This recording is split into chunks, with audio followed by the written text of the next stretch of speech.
everybody in the world. We don't really know what we're doing. Don't know if you knew that yet. We're just going to break down a song by the band Charlie on Trial that was written by this man. Introduce yourself. Hi. I'm Jared Housechild. I'm the lead singer and rhythm guitarist from Charlie on Trial. He sure is. And we got Beza here, lead guitarist extraordinaire and production master. Thank you. This song I think was a really big moment that you really got to show what you were capable of when it came to production with this one.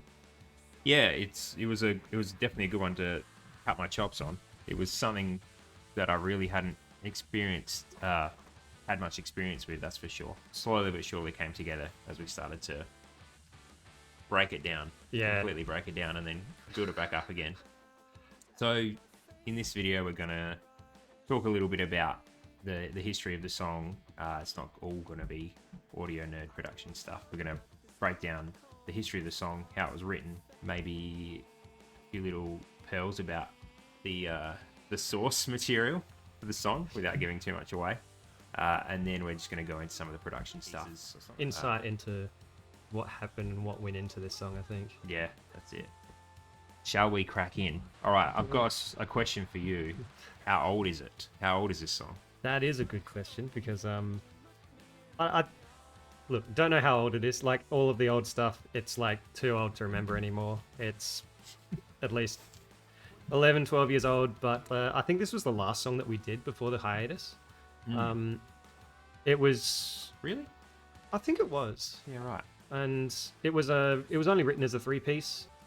Yeah, so it was, again, it sort of led into the whole, we had to really build this song again from scratch when we started recording it because it was written for 3 people, so there wasn't too much going on, I think, in leads for you. The main thing was the big riff, adding some harmonies with the guitars. Yeah, that's right. Yeah, I remember this. My only real memories of the band is of this band as a trio, and I still kind of see it as a trio at heart, because that's how it was when I came out to the shows. And I didn't have that long in the band before we split. So my earliest memory of the song is probably at the Millicent Rec Centre, watching you guys play it before Behind Crimson Ice started playing. And I remember it was a really high energy song. It was a good set finisher, that's for sure. That was definitely how we used it. It was when we go into the breakdown of how the song was written and how it was arranged and everything, it's very different to the rest of the music that we wrote, where the structure was usually fairly standard in most of the songs, and then this one became very different, where musically it was very down the line, and just a simple riff that I wrote for the beginning, and just straightforward lyrics and vocal melody. But then where it became interesting was suddenly making the focal point of the song was the big riff that just became the point of the song. And then the arrangement became interesting because you had to focus it all around that instead of around the chorus like you normally would. And like only realized when we started recording it that actually I can't remember when, but I was thinking about it, and the song is the weirdest structure. It's almost like a prog song when you think of it as A, B, C sections, and yeah, it's definitely not formulaic. It's not a formulaic pop song, that's for sure. No, it's not verse, chorus, bridge, finish. No. And yeah, that hooky riff is kind of what it really revolves around. You're kind of waiting to get back to that point. It's a bit like a breakdown in a metal song or something. You're just waiting to get to that point. You want that drop. You know, you've got to have that bit so then you can go on to the next part. Tell me about the lyrical content. Without giving much away, how autobiographical is it? Because there's some pretty direct lyrics by your standards, especially. Yeah. I know you were the primary lyricist on the song. But usually when I write lyrics, I'll take an influence from something, but then let the story sort of develop itself to what makes sense for the narrative. And this was one song where it was much more direct in terms of something that was happening. It was a relationship I was in, finding out as I went things that I was lied to about it and about the other person. And yeah, just being a bit, so just like outright lying to my face about things and then catching that out was eye-opening. And the narrative that developed from that was going, all right, but like fairly into the relationship, we'll keep going, see where this goes. And that's where the song took it, was that moment we finished it off. Rick helped finish the lyrics, and then going, yeah, cool. So now look back towards the light, and we'll go back to the relationship because we've already built so much, and we can get past these lies. But the funny thing was, and I just remember Rick's reaction. Literally, the next band practice, I came up, and it's like, yeah, I broke up with her. She found more things she was lying about. Now just that was it. Like, so that song's like completely wrong now, and he just thought it was the what 180 in a week. Yeah, it's a little bit of that going through every single emotion as a relationship's going through a crisis. One day things are great, the next day it's a complete meltdown, dumpster fire. Yeah. And this song, I feel like this song has everything. It's got all of those emotions in it. Every kind of like checkpoint of failing relationship, I think, is within the song. There's the anger, there's hopeful, almost like denial, and then also having that insight to acknowledge that it's going to absolute crap, but you're still being pulled back into the relationship for a whole number of reasons. Yeah. Does that person know that this song is written about them? I hope not. Yeah, vibe. Well, you didn't say anything too bad in it. It was more of a self-reflection than anything else, I think. Yeah. And that's most of the lyrics how I try to write them. It's all about the influence that it had on me and how that all came about, rather than being too direct with them. Like this song is as direct as I've been writing lyrics, I think. So True. if this does it without being too obvious, then I think we're going alright. Yeah, it's definitely not. It's not too obvious, and it's not too spiteful either. Yeah, it's and tasteful. Yeah, until you You're start tastefully calling this person out. Yeah, until you start doing it all in a podcast-like setting and start putting it out on the table. Yeah, you know? yeah. We'll tag her in this, and we'll make sure she sees it. Awesome. Yeah, sweet. All right. Maybe we should talk about the recording process. So we broke up. When did we break up? Let's say roughly 08, 09, because that's when I started another band and went AWOL. And I stole Blackie as well. I managed to poach him and just absolutely destroyed this band. So fast forward to 2020, August or thereabouts, I was doing this recording stuff. I was really starting to get back into it. And I thought I would hit up Jared to see if he was in a place where he was ready to start doing music stuff again after he had taken quite a lot of time off of music. I think you said you hadn't picked a guitar up for a few years. I think it was like 8 years. 6 years, I'd say. Yeah, that's a sizable chunk of time. Yeah. I definitely took a good 3 to 4 years off when I went to uni.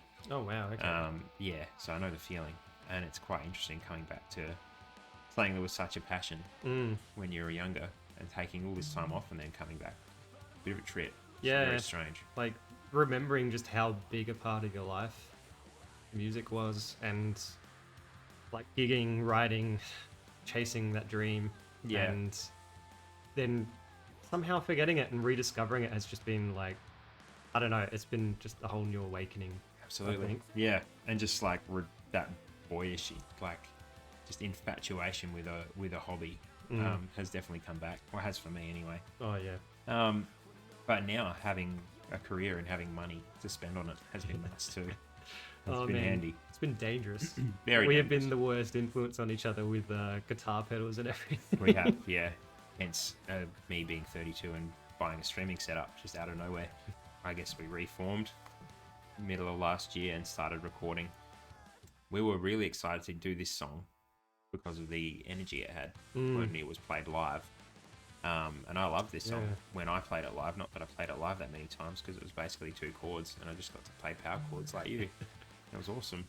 But it just didn't translate, did it? No, and it was one of the most devastating things, because it was one of the biggest things that I was disappointed. I was like, I wanted to hear this song recorded so badly, and we never got the opportunity because we broke up before we ever did.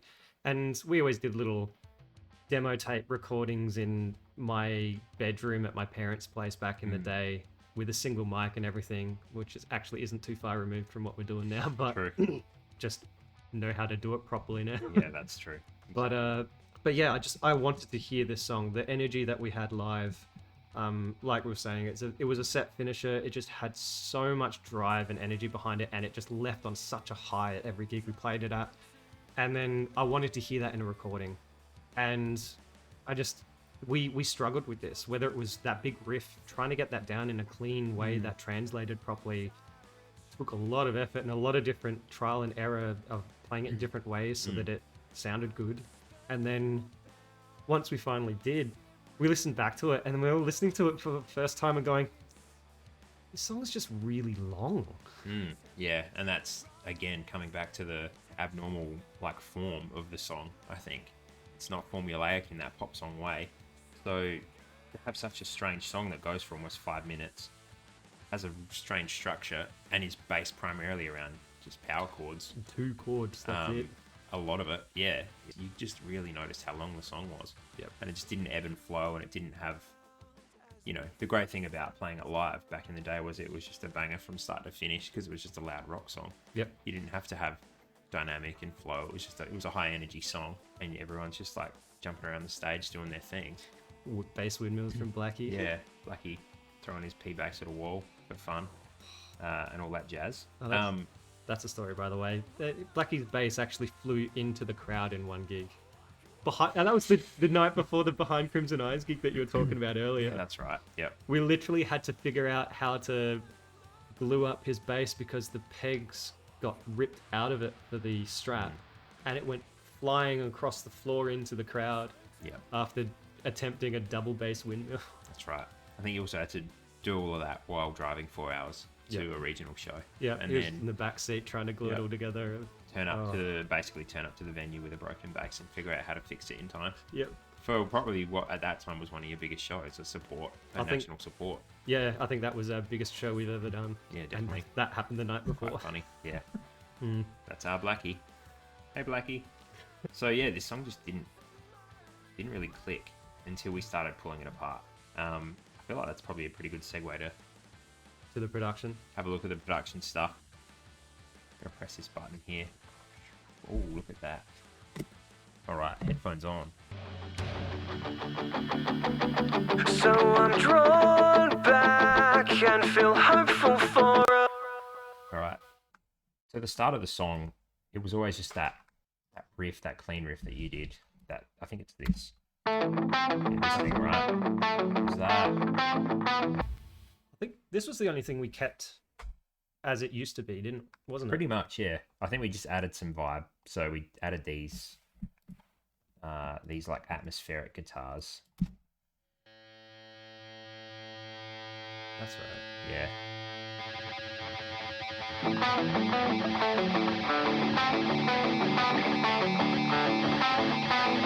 love that you connected these throughout the song as well. Yeah, that's right. I think we deliberately had it feeding back in that key of A, so it would fit perfectly in some verses and stuff like that. I'm not sure if you did it on purpose, but one thing I realized was that every time it did start fading in, it always coincided whenever it was referring to the light in the lyrics. Yeah, I do remember that. Yeah. And it's like, oh wow, that was like from how much you took over this with the production to build it into something. This was amazing. Like for the rest of us, when Andy just went into his room here and just started working away, and we'd just be sitting there waiting to hear the latest mix that he'd put out. And it was an absolute journey for us seeing what he came up with, because it felt like genius every little step of the way. And this was one of them where it's like, is that a happy accident, or did you really think that far where it like coincides with the lyrics, so we got something musically and on the production side tying it all together? Definitely a happy accident. You meant to take that one. Yeah.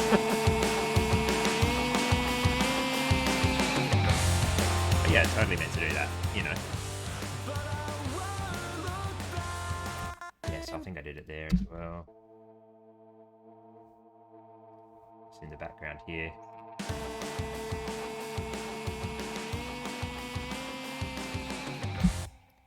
There's probably another one somewhere. Yeah, it looks like this one here. Is that bridge right before the end? I think this is a look back towards the light part. Yep.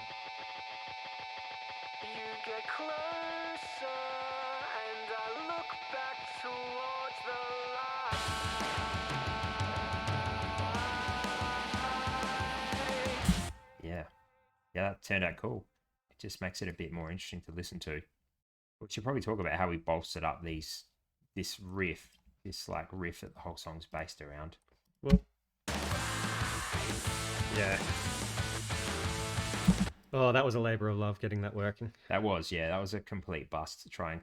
The first time we did it was just, it sucked. Adding to the fact that it's a really choppy riff that's got to be super tight to sound good. Factor in the fact that neither of us had played a whole lot of guitar in the prior 6 months to having to, knock this down and get it nice and tight to a grid. It's one thing to play it live and just to play it on your guitar, but getting this kind of stuff super tight, without it being over edited and sounding pretty disgusting is quite. Yeah, you don't realize how much mistakes when you're playing live just fall behind the atmosphere and just the amount of noise that there is. That's right. And this riff is actually, to play it the way it's meant to be played and do it cleanly so that it's to the type of quality and tightness that you want in a recording is just impossible. So we had to break it apart. Yeah, it really sucks. We were punching in like individual bits and pieces. It would be, I think we would have probably got one really good take of it, and I would have chopped it up. You can see here, like the chops are not super clean because I don't want it to sound fake. I don't want it to sound robotic, but you can see like I have chopped, like there's no string noise or anything in there. That's been completely chopped. And I think I bolted it up with like the notes here. Let's see what this is.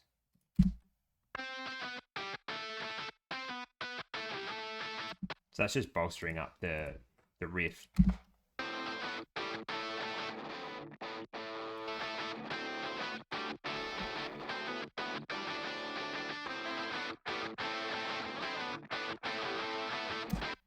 And then the harmony down here. Because one thing that was interesting about this riff and the way I wrote it, being that it was part of a 3-piece, a lot of what I was writing at the time was trying to build lead parts into rhythm guitar. Yeah. And this was a perfect example of that, where I'm just playing a simple ba ba ba ba, but then what I was doing was making it so that I could play it in a way where I'm also strumming open notes that were the root of the chord. So I was strumming basically rhythm and lead at the same time. True. And that's where the whole trying to do that in a clean manner for a recording was next to impossible. Can be pretty painful, yeah. I think that's the thing that made the Charlie guitars so interesting. It definitely did from a listener. It was because you were a trio, you were trying to make it super interesting. You weren't just banging out a power chord. You use a lot of weird voicings and you move around within a chord. And some stuff is you really had to wind the gain down on the amp so you can actually hear the string noise and stuff like that. What other... we'll cover the Jimmy Eat World part. So this part was, again, just completely balls to the wall, banged out as a power chord when you guys would play it live. And now we've kind of dropped the pace. Not the pace, we've dropped the energy here a little bit. Rebound as my face turns a brighter shade.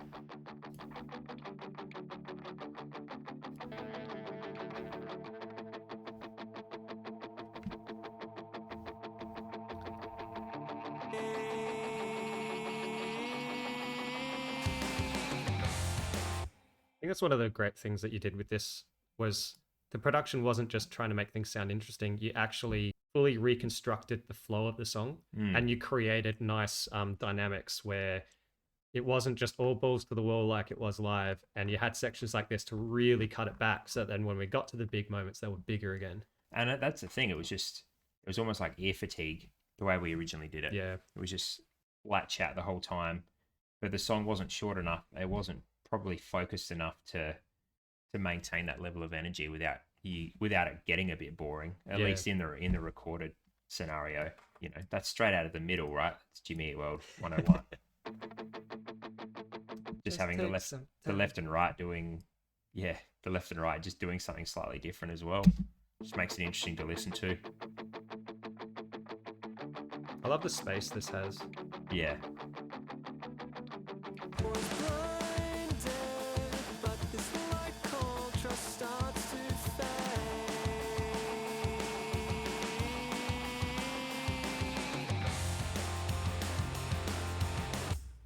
then just some basic lead guitars, just pretty simple.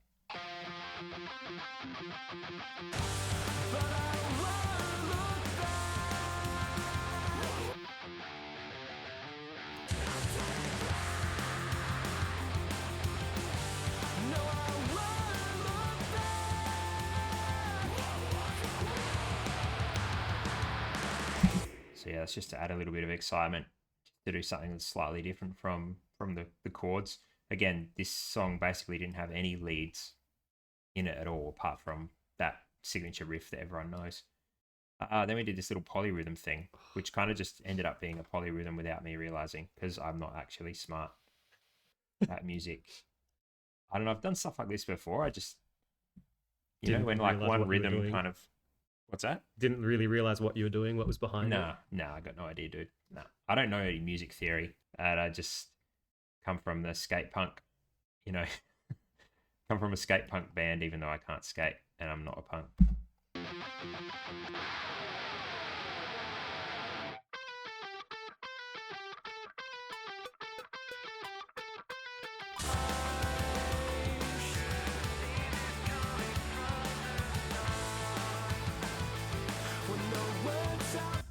This is another one of those moments where, for the rest of us in the band, not knowing what you were doing until it was done, this was freaking magical. And so, touching on the theory, I freaking love my music theory. And this was one where I heard what was happening and I'm like, it sounded awesome, but I'm like, oh my God, he's put a polyrhythm lead in. I still remember when I first heard this. Like, Yeah. I was at lunch break at work, going for a walk to get lunch, listening in, and I had freaking goosebumps hearing this for the first time. No idea it was coming. And like listening back over and over, just like, this is like, Just happening. like, you know, the old, like, that's my fetish gifts. Yeah. That was me listening to this. Yep. Turning anything into a prog song. That is definitely your fetish for sure. And then we did the old harmony. I don't know if I did this straight away, but we did like a harmony for it as well.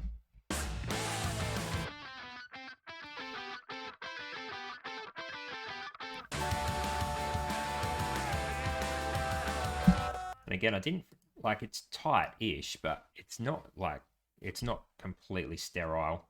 So I just don't think that suits the band anyway. For one, it sucks to edit. It sucks to edit to that absolute like genty level of like Yeah. of tidiness. But it also doesn't really suit the vibe, right? Because it's like a garage rock band, just in terms of the playing style, like fast and loose. Maybe Yeah. not the content of the music. Bass riff. Oh, this riff. I did a couple of little things with the bass in this song. You had a field day with like real, like, perfectly timed, not overdone moments. So I freaking love the final bass riff that you did. Yeah. And that's cool. I both love and hate that it only happens once, because I want to hear so much more of that, but it's so good that you only get it once, so that you're Yeah. left wanting more. I'm kind of glad we only did it once, because it is a little bit over the top. So for those playing at home, Blackie did a majority of the bass on the EP. This was one song where I just wanted to get an idea down, so I ended up just doing it.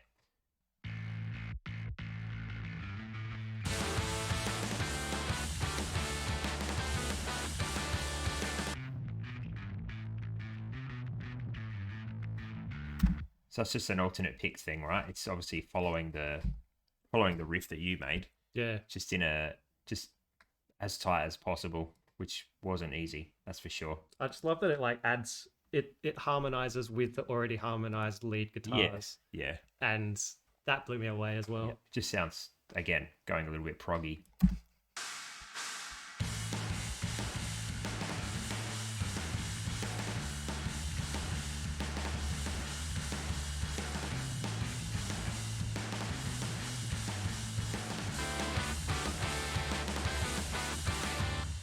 Sweet. We should probably look at the harmonies quickly. Let's see where they are. There's quite a few in this song. And there's also the screams. I guess the screams sound cool as well. Yeah. That's one thing I can't get over. Rick's screams, I swear, have somehow improved with age. Vocals. But I won't look back. So this is the chorus here. So how I normally do it. The lead vocal here, a left and right double, which is the exact same thing. And then I think we hard panned Rick's vocals. Rick's screams here. Walk away, won't look away, I'm not turning back. So that's two different takes. Time aligned a little bit, but for the most part, kept pretty loose. He's pretty good at knocking out fairly identical takes. Mm. No, I won't look back. Won't walk away. And then we got some, I think we did one layer of harmonies here, and then it turns into a 3-part harmony at the end. So tell me, can you look me in the eyes? The tune's pretty tight, but in the context of the song, it just sounds more reliable. When the words out your mouth lies.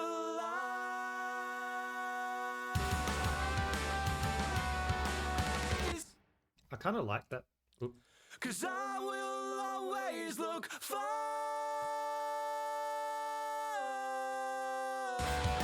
I kind of like that they almost get lost in the mix, so it's more of a thickening Yeah, harmony rather than actually like this audible layer to it's it. definitely more of a thickening agent when you get some corn flour and water and you like mix it up. It's like a roux. You heard of a roux? I think I know what you're talking about. Oh, we're going to Google. Here we go. Here we go. It's like a roux. So what Oh, I yeah. did with your vocals was basically I heated 2 tablespoons of your harmonies in a saucepan over medium heat. 'Cause I will always look for. But you're right, it's definitely it's like a thickening thing, right? As opposed to these ones at the end that were a bit more like a bit more That's, hectic, right? that's where we added the third part when we and did made that. it more of a big moment. Yeah, that's right. So this one sounds sweet. When the words out your mouth lies. These ones here. 'Cause I will always look for. Slowly feeling that I've lost control. Striving for my reward.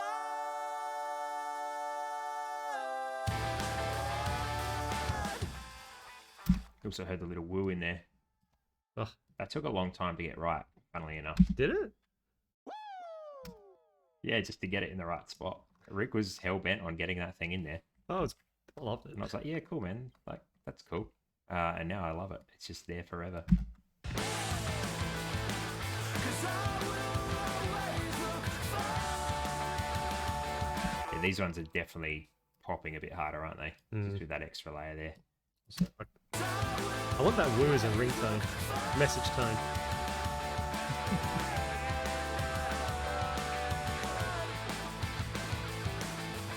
Striving for my